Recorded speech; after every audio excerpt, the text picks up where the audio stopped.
Okay, recording. My name is Bobby Vaught. Don't forget to hit the subscribe button if you so choose. I'll also put a link in the description below to lesson 1 of a series that I've done, everything you need to know to understand investing. So if you're interested, you go to lesson 1, and then I've done 16 lessons now. Eventually there's going to be a few more coming. You go to lesson 1 and just go through the whole thing, okay? So each lesson each lesson, there's a link to the next lesson in the description. So lesson 1 has a link to lesson 2, which has a link to lesson 3, and so on and so forth. Today's presentation is not about that, however.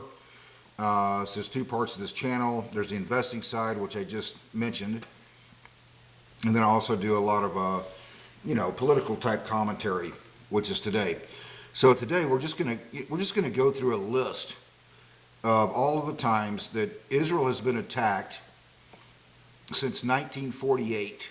Okay, this is a very long list, and I'm not going to. I doubt that I'm going to start by giving details as best I can and just go down as far as I can, at least a little bit of detail on each one.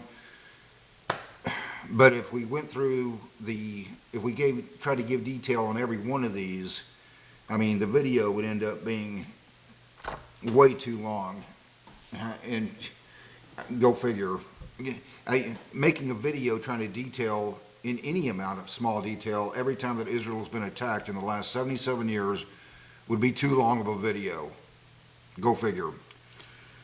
Okay, so here's the list right here, and it goes down further than that. I have several pages of these. Oh, by the way, what gave me the idea for this was I was on Facebook, on my Facebook page, and somebody had made a meme, a video, just listing them, and that gave me the idea, why don't I just take these and, go into some more detail about it as best I can, the ones that I can recall as best I can. The Palestinians, especially in the West Bank and Gaza, they teach their children from a very young age that killing Jews is to be considered a perfectly moral endeavor.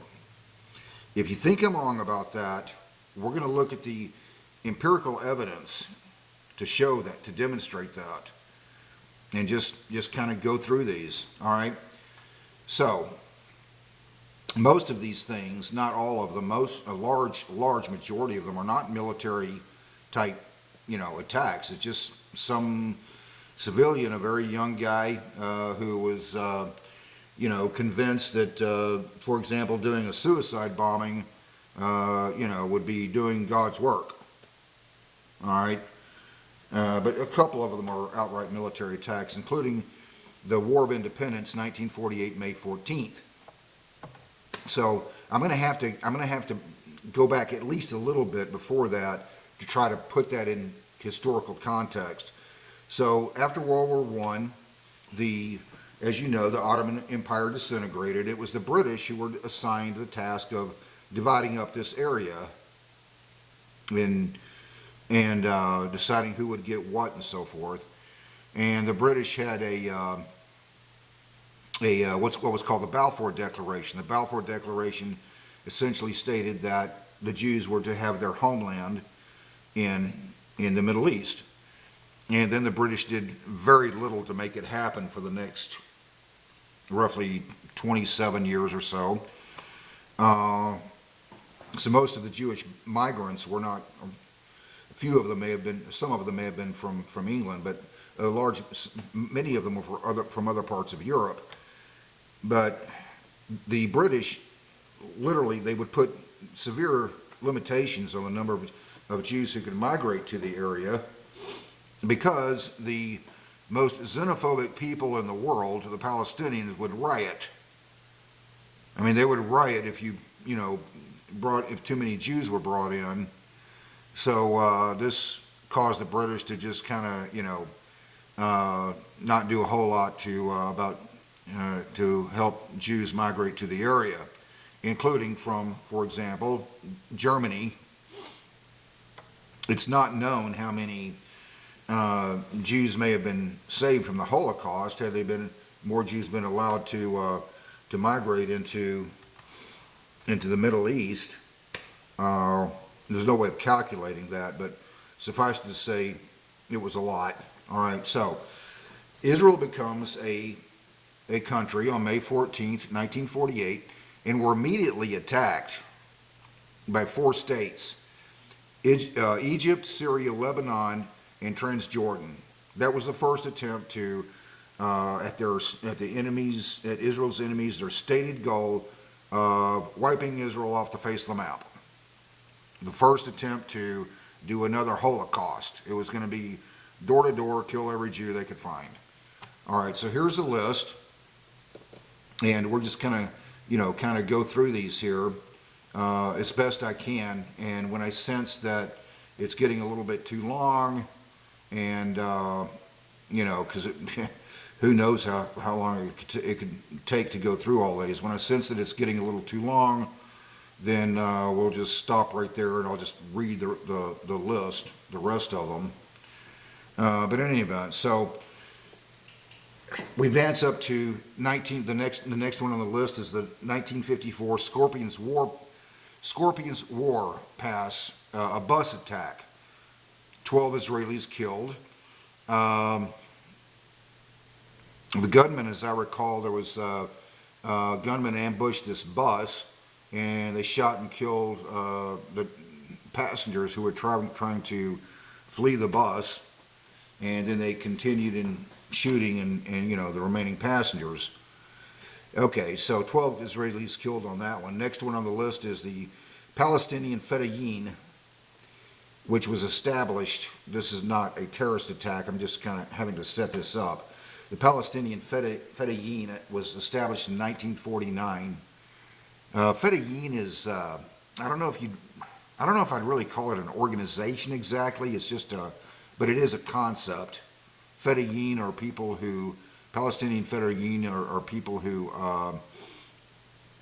their stated goal was to amongst other things kill Jews. The Palestinian Fedayeen were people who were they were socialist in economics, and that was their ideology. And so there you are. So the Palestinian Liberation Organization, or PLO, was formed in 1964. I'm going to come back to that in just a second, because there's a very important point to be made about that. The next one was the next one on the list, the 1967 war, what's called the Six-Day War. The principal players there in trying to wipe Israel off the face of the map, seeking to perform another Holocaust. The principal players there were Egypt, Syria, and Jordan. And there's a very important point here to be made about that, because Israel did not have the West Bank or Gaza or the Golan Heights until 1967.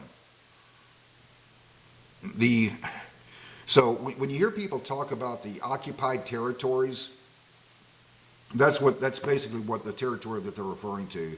Golan Heights, which is northeast Israel, connecting Israel and Syria, and then there's the West Bank, which is on the east side of Israel, Jordan River on the other side of that, and Jordan on the other side of that, and then Egypt over here on the other side of Sinai to the west of Israel. Okay, so that was the first, or we'd really call that the second major war attempt by several nations, just using their armies trying to destroy Israel and wipe them off the face of the map. If Israel had lost that war, it was going to be another Holocaust. It was the stated goal of their enemies. It was the reason for the attack. So Israel did not have those territories until the aftermath of the Six-Day War, 1967. The PLO was formed in 1964, the Palestinian Liberation Organization. It raises the obvious question. Well, what was the PLO established to do? What was it formed to do? What were they trying to liberate for Palestinians? It wasn't the occupied territories. Israel didn't have those territories in 1964. The point being, their enemies have always seen the entire, all of Israel as, occupied territory. All right, let's get into the terrorist attacks here. Again, I don't know how many of these I'm going to be able to, talk about the details, or at least the details that I can remember just from reading and so forth. When I sense that the video is getting too long, I'll just have to list the rest of them without any detail, because otherwise this video could go quite a while, and I don't want it to get too long for you. Anyway, so let's just move up. The Jerusalem bombings of 1969, by the PFLP, the Popular Front for the Liberation of Palestine. That was a supermarket attack, as I recall. 2 people dead. So somebody went in there and just set off a bomb. The Lod Airport massacre of 1972 is over. I've never been to Israel, so I'm familiar with the geography, but not like 100% familiar. Tel Aviv over in the west. This airport was either in or near Tel Aviv, somewhere in that area. The Lod Airport attack, which was later renamed. At the time, it was called the Lod Airport attack of 1972. 26 people dead. So some people went to the airport, and basically they just said, okay, well, we're going to, as I recall, what they did was they brought numerous weapons, including grenades and other things, assault rifles, and they just, attacked people at the airport. Interestingly, the 3 perpetrators were were Japanese. I never was clear what that was about, how the PFLP recruited Japanese to do this attack. But in any event, they brought assault rifles, grenades, so they just kind of opened fire indiscriminately, and they, as I recall, they threw the grenades into like the luggage claim area. Okay, so that's where they were setting off the grenades. In any event, so 26 people dead on that one. Advance up. The Munich massacre of 1972, 11 people dead, 11 Israelis.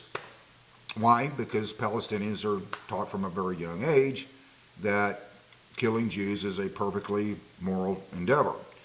The Munich massacre we all saw on television. I was 11 years old at the time, so if you weren't born yet, or if you either not old enough to remember or you weren't even born yet, then I remember it firsthand, at least watching it on television.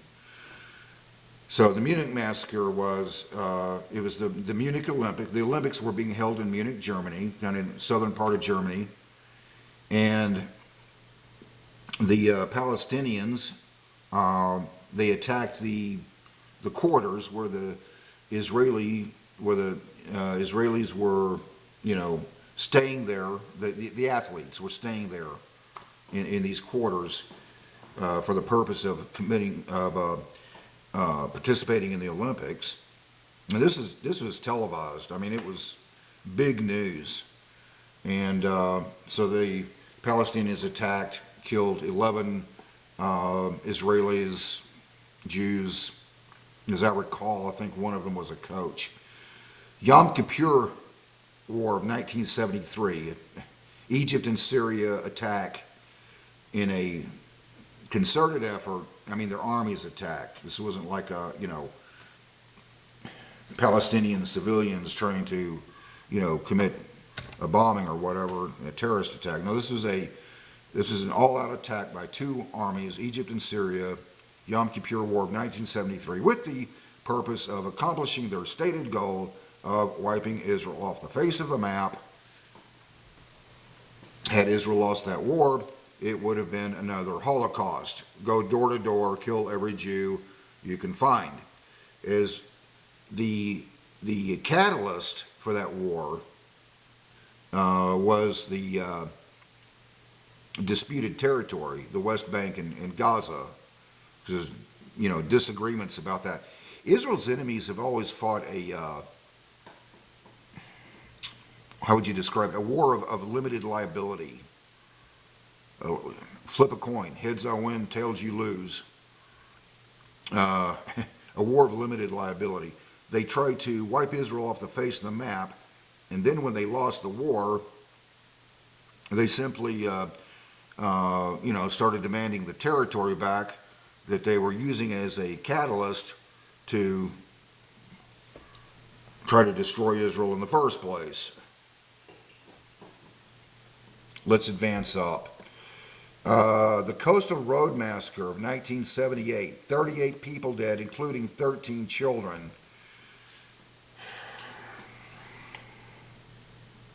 As I recall, the people, they landed and they killed an American photographer. This is also on the West Coast, the only coast of Israel, the West Coast, on the Mediterranean Sea. It was near Tel Aviv or maybe in Tel Aviv. It was a Tel Aviv beach, as I recall, something like that. And so they killed an American photographer, and then they took 2 buses and people hostage. And then the bus was stopped by Israeli police, and a firefight ensued, and then the bus blew up. 38 people dead, including 13 children. Let's advance up. The Larnaca yacht killings of 1985, 3 Israelis dead, 3 Jews dead. This happened in Cyprus. I don't remember if they were like pulling into a port or in the port. I'm not sure, but I was having trouble remembering a lot of detail on that. But anyway, so as I recall, there were 2 Palestinians involved, and one other guy that was just some like a neo-Nazi dude or something, some white guy whose name I don't recall. But in any event, so he was recruited and he was in on the deal. And so these 3 people, they attack the yacht, and two of the people on the yacht were men, and one of them was a woman. They first killed a woman and just left her dead. And then they took the other 2 men. They had weapons, obviously. And so they had the other 2 men hostage, and as I recall, they were trying to negotiate the release of 20 Palestinians who had been captured by Israel, because Israel had intel that these 20 Palestinians were on the way to Lebanon to plan a terrorist attack in Israel, with the planning being in some southern part of Lebanon. So that was the purpose there. They wanted to negotiate, the attackers wanted to negotiate the release of these 20 Palestinians, the 20 other terrorists. And so eventually what happened was the negotiations broke down, and then so the terrorists killed the other 2 on the yacht. Let's move on. Because Palestinians are taught from a very young age that killing Jews is a perfectly moral endeavor. The first Intifada of 1987 through 1983, about 100 Israelis dead during this first Intifada. This involved numerous attacks. Approximately 1,000 Palestinians. They were killed by other Palestinians. The attacks that the Palestinians were using on the Israelis, they involved Molotov cocktails, grenades, but in any event, so approximately 1,000 Palestinians were killed by other Palestinians using knives, stabbings, axes. Some of the Palestinians that were killed by other Palestinians burned with acid. And the reason that the Palestinians were killing other Palestinians was because These were Palestinians in either the West Bank or Gaza, it was both, who had taken jobs working in the Israeli civil administration in the area. So that was reason enough for Palestinians to burn other Palestinians with acid. Let's move on. The Tel Aviv-Jerusalem bus attack of 1989, 16 Israeli Jews dead. Try to remember some details on that. I don't remember whether the bus was going from Jerusalem to Tel Aviv or the other way around from Tel Aviv to Jerusalem. I think it was going east from Tel Aviv to Jerusalem.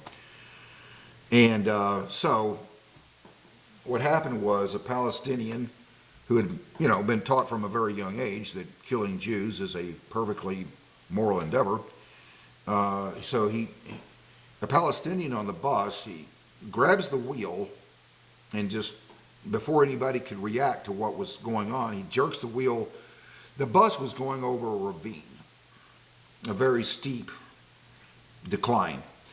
So before anybody could react to what was going on, the Palestinian grabs the wheel, jerks it to the, one direction and over the ravine, and the bus rolls down the ravine and then burst into flames. 16 dead. Some of them were burned alive. Some of them died just from the impact as the bus is rolling. Others died just from the fire, literally just burned alive. Night of the Pitchforks, 1992, 3 Israelis dead, 3 Jewish Israelis dead. It's going to be pretty weird when you have to name it the Night of the Pitchforks. So this one, as I recall, and I don't remember where in Israel this happened exactly. I've never been there, so I'm kind of, I'm familiar with the geography for the most part, but, I've never been there, so I'm not like, so I don't remember exactly where in Israel this happened. But evidently, there was some army recruits, as I recall, something like that, and they were in a tent at night, sleeping, and so they were attacked by Palestinians using knives, axes, and pitchforks, and killed them. Let's move on. The next one is the Western Wall tunnel riots of 1996, 16 Israeli Jews dead. Yeah. Oh, excuse. I didn't mean to laugh.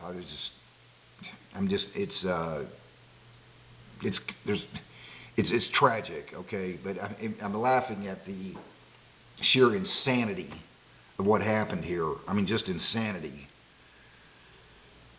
So what happened? The Western Wall tunnel riots of 1996. Israel wanted to open another exit to the Western Wall tunnel towards the east. But this exit was deemed by the Palestinians to be too close to some mosque. This is just to demonstrate how Palestinians are the most xenophobic people in the world. All Israel wanted to do was open another exit from the tunnel.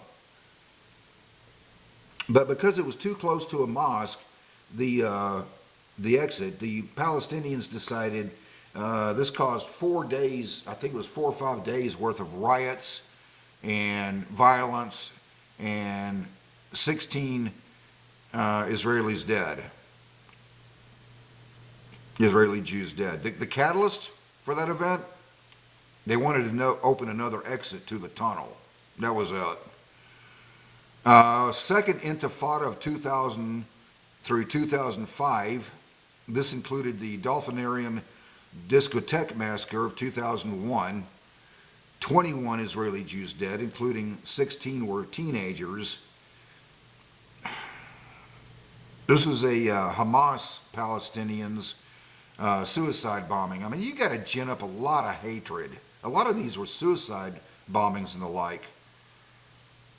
some of them, the attackers intended to survive, but a lot of them are just suicide bombings. I mean, you got to gin up a lot of hatred to convince a young person to go blow himself up, thinking he's doing the world some good because, Palestinians, the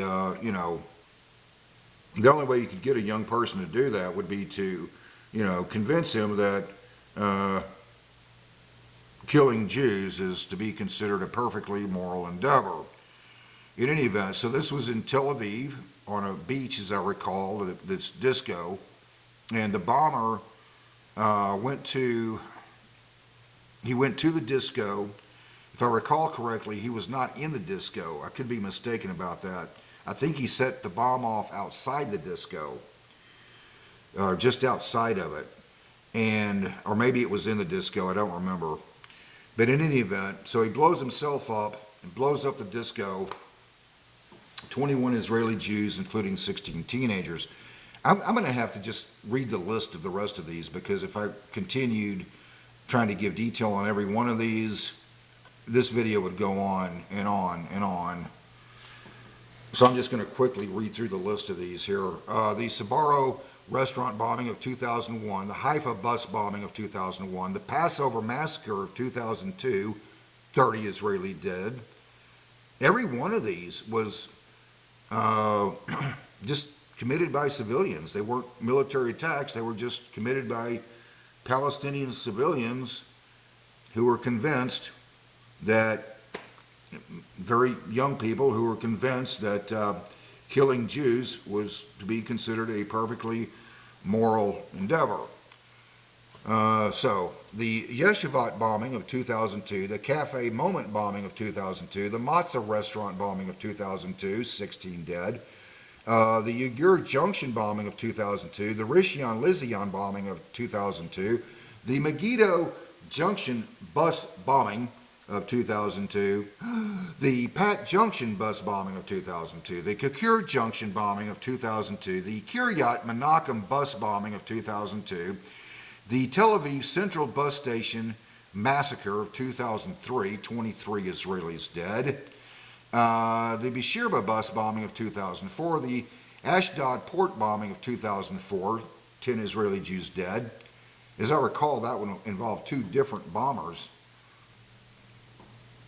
The Gaza Street bus bombing of 2004, the Rosh Ha'ir restaurant bombing of 2006, the Kedumim bombing of 2006, the Eilat bombing of 2007, the Jerusalem bulldozer attack of 2008, 3 people dead. Yeah, a Palestinian just jumped on a bulldozer in Jerusalem and started running over people with a bulldozer. The Jerusalem bus bombing of 2011, the Itamar bus massacre of 2011, the Tel Aviv truck attack of 2011, the Shar Haganev school bus attack of 2011, the Tel Aviv bus bombing of 2012, the Gush Etzion kidnapping and murder of 2014, the Jerusalem synagogue attack of 2014, 5 people dead. That one involved guns, axes, and meat cleavers, as we recall. Excuse me. The stabbing intifada of 2015 through 2016, that intifada involved numerous attacks over several months. Approximately 200 Israeli Jews dead. The 200, because Palestinians are taught from a very young age that killing Jews is a perfectly moral endeavor, especially Palestinians in Gaza and the West Bank. Tel Aviv shooting of 2016, the Temple Mount shooting of 2016, the wave of terror of 2022 that was several cities throughout Israel. Of course, we all know what happened on October 7th, 2023. The day after that attack on October 7th, 2023, on October the 8th, the very next day, huge, pro-Hamas rally they like to call it a pro-Palestinian rally. It's a pro-Hamas rally. That's really what it is. It's sponsored by the People's Forum. I did a whole video about the People's Forum a few days ago, about a week or so ago, I think. The People's Forum has an office in Manhattan. So the People's Forum sponsors this, the day after October 7th, the People's Forum sponsors this pro-Hamas rally. I don't know how many thousands of people showed up near Times Square in New York, in Manhattan. And, you know, they were excited about it. I mean, they were rocking and rolling, man. They were excited about 1,400 Jews being slaughtered. This pro-Hamas rally sponsored by the People's Forum. So, there it is. That's just a probably not anywhere as close to comprehensive list of the number of times that Palestinians who are taught from a very young age that killing Jews is to be considered a perfectly moral endeavor. Civilians, mostly, just went on the attack and started killing Jews. Some of those, as we're, you know, the 1948, 1967, 1973, just for example, were, you know, military type attacks. The rest of these were just Palestinian civilians who decided to go, some of them suicide bombings, who decided to go, you know, blow themselves up or whatever. So there it is. The not comprehensive list. Until next time, hope life is treating you well. Have a great day.